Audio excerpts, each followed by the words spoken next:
Hey everybody, Chris here with Esports Power Rankings for Week 6 of the EU LCS. At 10, Unicorns of Blood might be the best last place team in EU LCS history. Their team fighting is certainly impressive, but their decision making leaves a lot to be desired. In 9, there's Giants Gaming. Giants fell down all the way from 5th place because they relied too much on late game team compositions. Now that drafting 3 scaling lanes isn't an option, they will have to come up with a new game plan.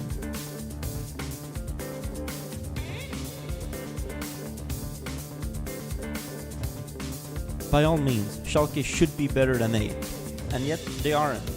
This time Nukdog was the main underperformer and his teammates struggled to play with a losing mid laner. Let's hope he can get it together this week.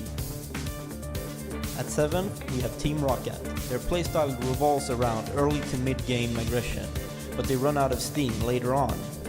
PQ and Norsgren aren't performing either, and Rocket have a hard time playing around a weak bot lane.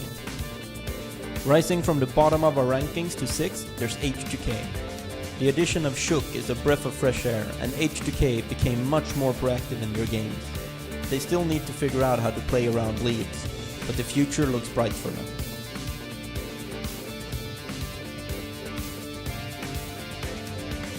In 5th, Misfits continued to struggle.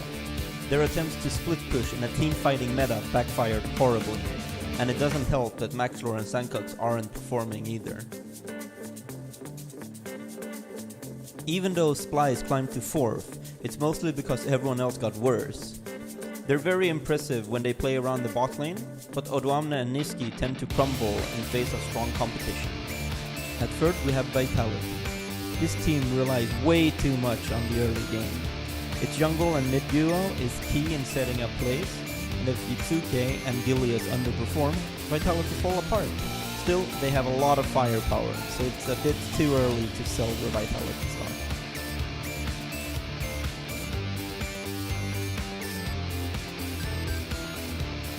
Fnatic remain in 2nd. This is a team of tremendous talent that's brought down by the lack of macro and map awareness. Simply put, they rely too much on brute force, and that leaves them vulnerable to the best teams in the league. Finally, the Kings of Europe have retaken their throne. G2 have already been on an upswing, but the fact that Jarnan and Wadid are performing seals the deal. Whether it's laning, team fighting, or objective control, G2 seem to have it all, which earns them the first place in our rankings. That's it for our EU LCS Power Rankings this week.